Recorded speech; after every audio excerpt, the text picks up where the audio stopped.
motive, shade motive, shade motive, shade motive. Fucking name, heckler house, heckler house.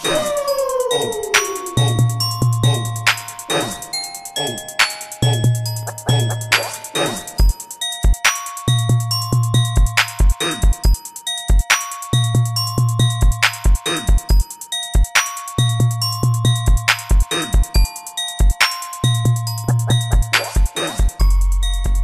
What's up, YouTube? It's your boy Thomas back again with another rendition of Truth Be Told.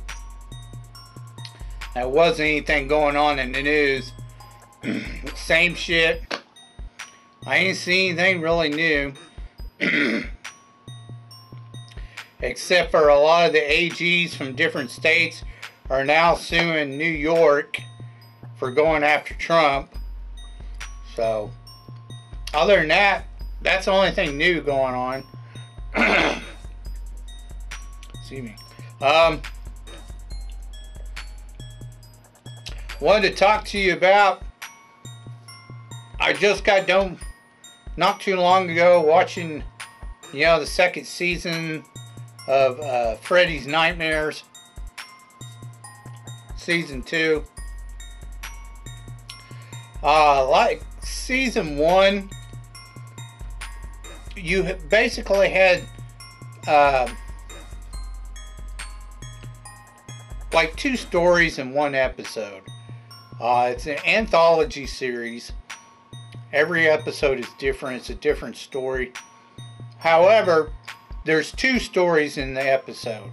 Like half the episode will be about one person, and then someone they know will be about the second part, or the second story will be part of the second story.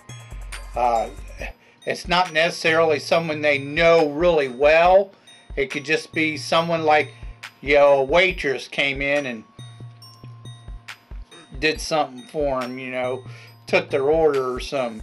And then in the second part of the story, it's all about the waitress and not the person who ordered the meal in the first part of the story. Freddy did a lot more killing in this one, which I liked better. Because in the first season, he hardly did any killing. It was more like the people were reliving, something they did in life, and it's now became their personal hell. In this one, Freddy does a lot more killing. There's an episode where he takes out like some FBI agents or whatever. That was a really cool episode. I liked that one. Because it remained a mystery of how they died, even though you, the viewer, know it was Freddy. The FBI had no clue what the hell happened. Like they couldn't explain the deaths.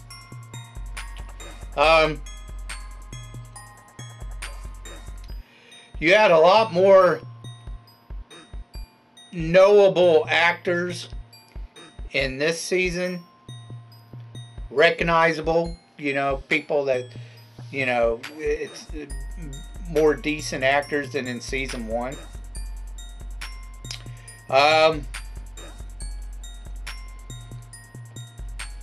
Overall, I think season 2 was a lot better than season 1, to be honest.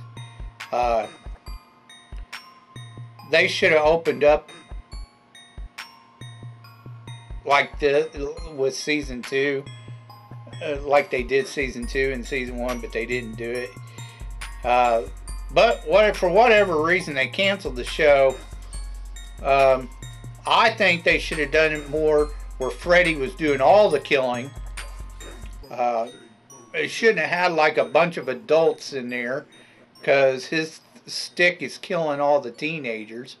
So I don't know why almost all the episodes had to deal with adults instead of teenagers. That was a bad call. Other than that, I'll give it a thumbs up, thumbs down. It was okay. Check it out if you want. It wasn't the greatest, but it wasn't horrible either.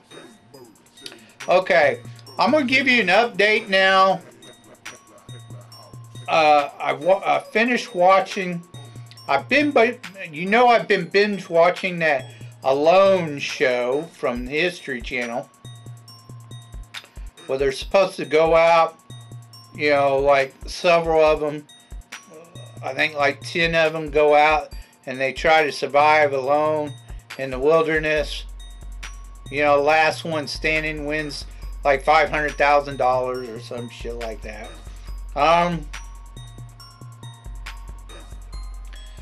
I've made it to season 4. Well, I've been binge watching it. But for this video, I actually just got done watching season 5. I'll save that for next video. But season 4. Them F-tards went right back to fucking Vancouver Island. Man, stay the fuck away from that place. That place sucks. They can't do a different look at this. Is the 3rd time. It's like, come on. I thought they were going to start changing it up, you know, because they went somewhere different last season. No, went right back for that fucking British Columbia, Vancouver fucking Island. Jeez. One of the dreary places I've ever seen on Earth. It's just super depressing watching the show at that place. It's all the time raining. Now what's interesting, you know, the only reason I've been watching the show because I find it interesting how some of these people come up with some ideas for wood, crafts and shit. You know, I find that part interesting, the craftsmanship. The rest of that shit, they just get rid of. You know, they claim they're survivalists, but they ain't none of them fucking can survive. It's just, you know, if they had to do it all on their own, like some big disaster happened, an apocalyptic event, 90% of the people on Earth probably would not know how to survive, especially Western people. They just wouldn't be able to do it. You know, throughout the whole show, every show, they bitch and moan about not being able to find food. All the time. They all try to rely on that fishing. And it just doesn't work for them. I mean, when it gets cold, the fish are going, they're going to stay away from the, you know, the edges of the fucking river or lake or ocean or whatever. They're going back into the deep part of the, you know, the water where it's warmer for them. But anyways, yeah, they all starve themselves all the time, and they bitch and moan. They can't find food, so they just starve themselves. The other thing that drives me nuts is they always bring, every show, they have someone who's got a family back home. So they bitch and moan because they're missing their family after just a couple of fucking weeks. I'm like, seriously, you claim that you camp out all the time and shit. You ain't fucking done any kind of real camping. If you're bitching and moaning about not being around your family for a couple of fucking weeks. Fuck off. You're a fucking artard. Jeez. So dumb. But yeah, that drives me up the wall. I don't want to hear about your family. I don't care. I want to see you survive and show me how you're doing it.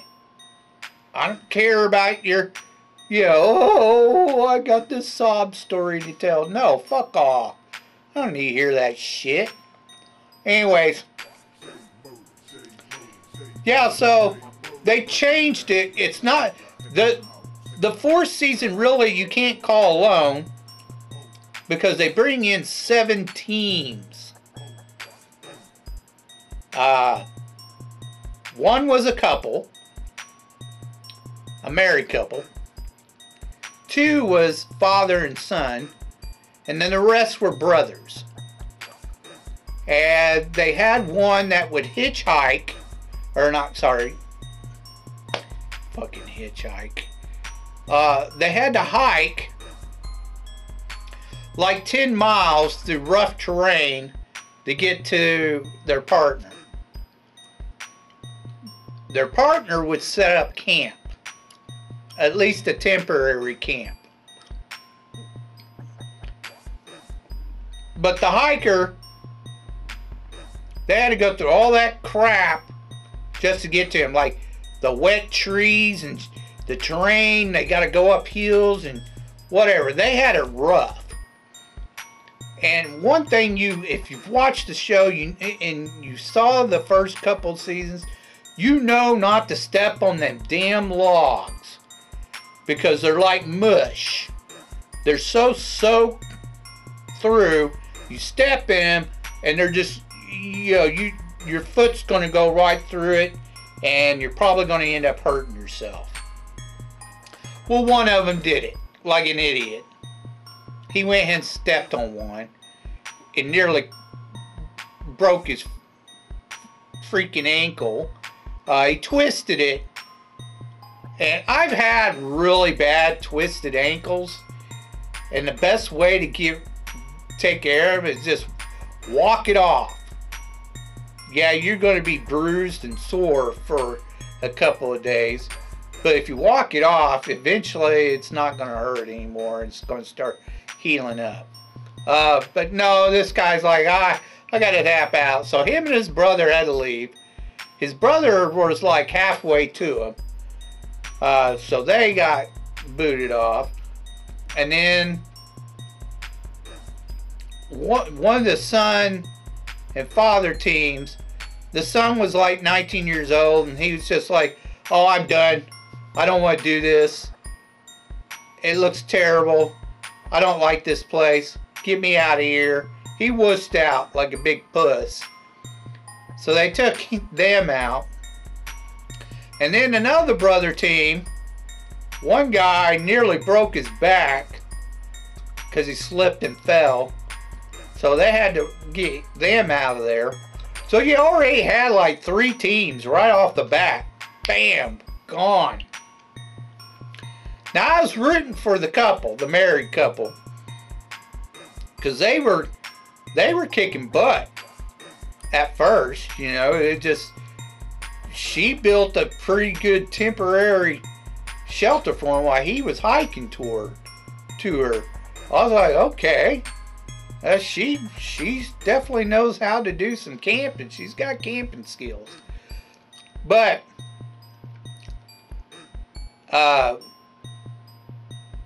they didn't make it.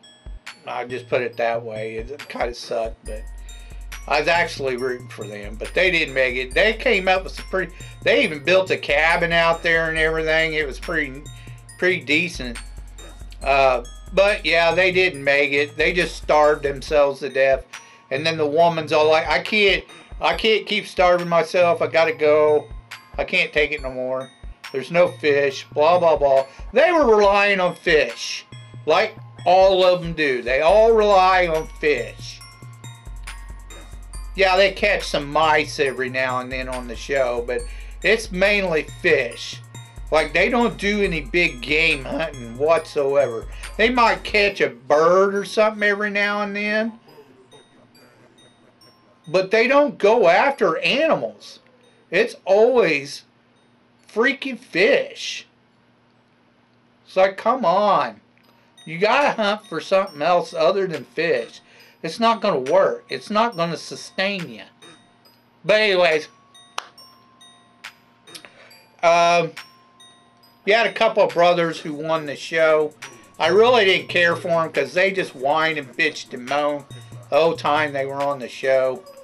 It was terrible. And literally, all the teams that remained, they literally just starved themselves. Like, there was a father and son team who came up as runner-ups. I was actually rooting for them after the married couple left, because the father was like 60-some years old, I was like, dude, that's a tough son of a bitch right there. But no, they eventually caved into, because he was all like, and I understand, he was just too old. He could keep starving himself. But the son is supposed to be like this great fisherman, like really, really big. He knows all these techniques on how to catch fish and all kinds of crap. Motherfucker didn't catch one fucking fish. His daddy caught all the damn fish. That's why I said, these people are not survivalists.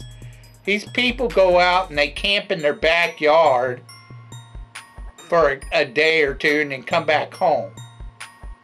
Like, they don't stay out there for weeks at a time. They just, for a couple of days, and then they go back home. And they claim they're survivalists and that they're survivalist trainers. Get the fuck out of here. No, you're not. Don't even. No, you're not. And most of these people, you see how they live, their house, their family, blah, blah, blah. These people have got nice houses, nice cars. Like, they're not hurting for money. I don't get that either. Why don't you get some poor folk on there? Seriously. But anyways, Alone Season 4 was a crap show. I absolutely hated Season 4.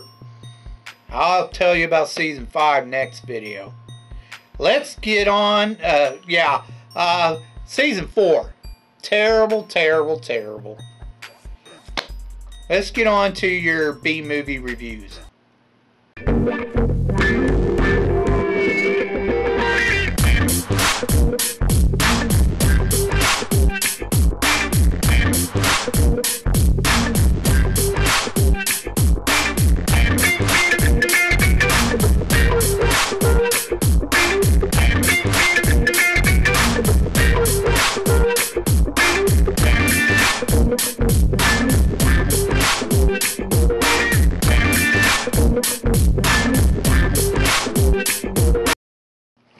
Okay, movie holics. This week is Sci-Fi Week.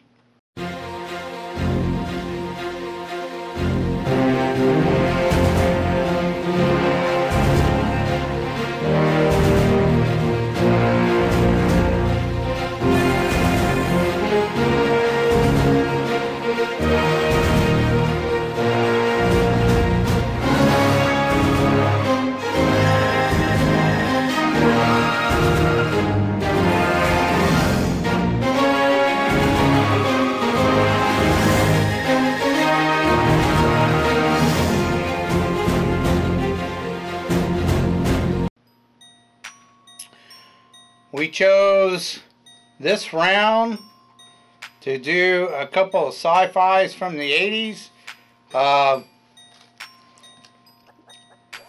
They're pretty B-rated, they're pretty cheesy. The first one I watched was kind of like a knockoff of G.I. I mean, a really bad, cheesy knockoff of something like G.I. Joe, or the cartoon Mask, or Centurions from the 80s. It was called MegaForce. It was done in 1982. Only made about $6 million. It starred Barry Bostwick and Paris Kambata. Now, the story is there's basically like this dictator, and they gotta go stop him from destroying this country or whatever.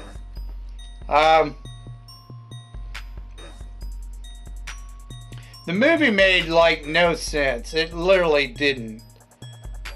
They bring in this guy as the general. He's the old man from Knight Rider that ran the Knight Foundation. I can't think of the actor's name. And then this hot, I think she was, I don't know, exotic chick or whatever. I don't know if she's Arabian or whatever. But they bring her in, and she's a major supposedly, and she instantly falls in love with the commander of MegaForce, which is, oh my gosh, that dude was so cheesy. He had the weirdest hairdo with blonde goatee and hair, mustache, and he'd always strike a pose and stance, and we're the best, and don't you forget it. When you need help, call MegaForce. And then put his arms like this, and make the stand. You know what I'm talking about. It was so bad. It was terrible. They wore these really ridiculous gold uniforms that had MF on the sticker on the, the arm or whatever. And then all their vehicles had like missiles and lasers on the back of them. Oh my gosh, it was just so cheesily bad. But apparently the bad guy and this guy, he's supposed to be the good guy, they're like best of buddies, blah blah blah. And they meet up and they talk about how they're going to attack each other and screw each other's armies up and stuff and blah blah blah. He's all like, oh, I'm going to beat you. There's no way you can defeat me, MegaForce Commander or whatever. And he's all like, yeah, we'll just see, blah, blah, blah. So he comes up with a plan to defeat him and does. And I'm just like, he really didn't even defeat him. He just blew up a couple of tanks and then they ran. The entire MegaForce squad ran into a plane and jumped on a plane and took off after just shooting a couple shots at him. It was so silly and dumb. Terrible movie, really B and cheesy. 2 thumbs down. But if you want to check it out, you go right ahead. It was bad. The next one I watched was done in 1983, and it didn't have any box office numbers. Probably because it was a foreign film. It's an Italian film. It was done in Italy, and it's called Endgame. Starred a guy named Al Cliver, and the female lead was Laura Gemser. I'm guessing that's how you pronounce it. Anyways, basically you have, I don't know, it's like almost a knockoff of The Running Man, if you've ever seen that with Arnold Schwarzenegger. It's basically like a knockoff of that. The main star, this Al guy, actor named Al, he plays a guy who's called the Prey. They have a TV show where they have a few hunters chase down the prey and try to kill the prey. If the prey wins, he gets a buttload of money and goes up in these ranks or whatever. If the hunter wins, he gets the money and he goes up in ranks in hunters.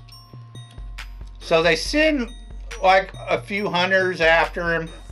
One of them apparently is like they're good friends, but once Al became a prey where he was getting more money, so he started doing the prey stuff instead of the hunter. They became frenemies. They were still friends, but they wanted to kill each other, basically. So he meets this woman in one of the zones, hunting zones, at the beginning of the movie, and she wants him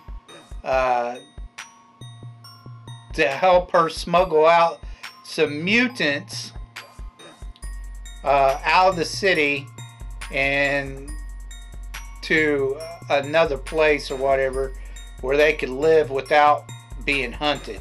Because apparently in this time they're hunting, it's in the future, they're hunting mutants and wiping them out. This totalitarian government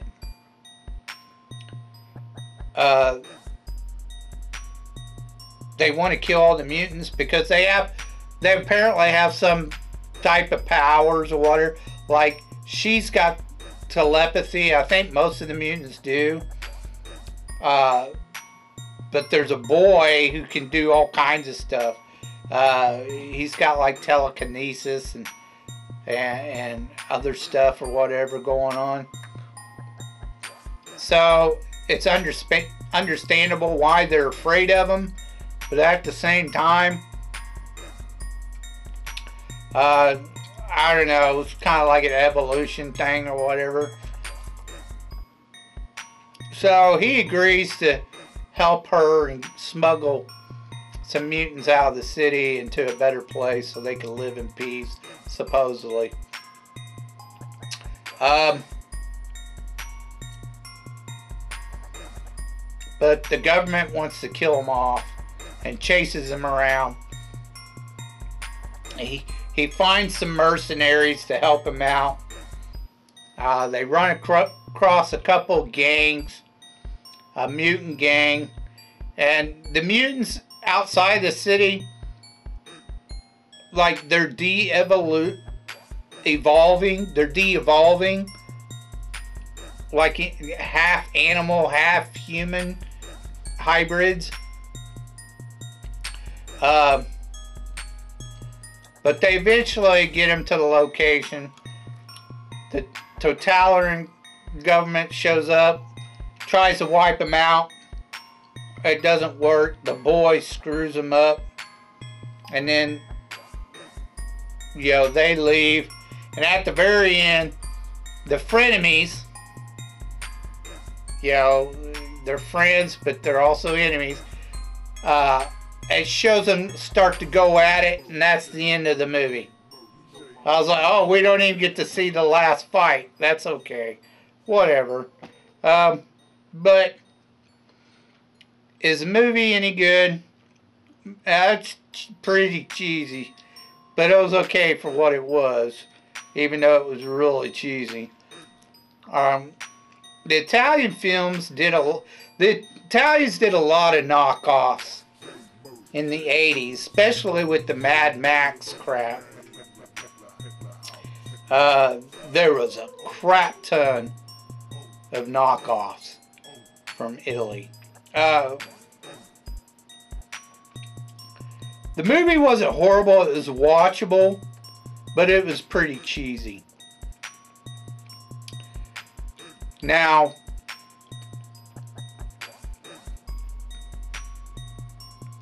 I would say the Italians, they don't explain everything when they're, like, certain scenes just didn't make a whole lot of sense. He went to pick up this, one of the mercenaries, and it's a really large dude, and he tells him, he says, you're going to come with us. I heard you're really strong. You know, the rewards outweigh the consequences or some shit like that. You know, and the big guy goes, okay. He doesn't even explain to him why. Why he wants him to join their team or anything like that. And the guy just goes, okay. And that's what I mean by Italian films. They just, a lot of the crap they say in these Italian films just make no sense. Like, really, dude? You're not going to tell him, you know, that he's going to get, you know, some gold for helping him out? And you're not going to explain that they're going to smuggle some people out and guard him? You know, that kind of shit. Like, he didn't say any of that. He just said, you're going to come with us because I heard you were strong. Whatever. Anyways, thumbs up, thumbs down. Wasn't horrible, but wasn't too terribly bad either. It was just cheesy. You know, it was Italian film, foreign film. That's all I have for you this week. If you have any comments about what I talked about earlier in the video, please leave your comments down in the comment section down below. I'd love to hear from you. If you have any suggestions, if you think you know of any B-rated films that you think I've never even heard of or have seen, please leave your suggestions down in the comment section down below, and I'll get to reviewing them as soon as I can.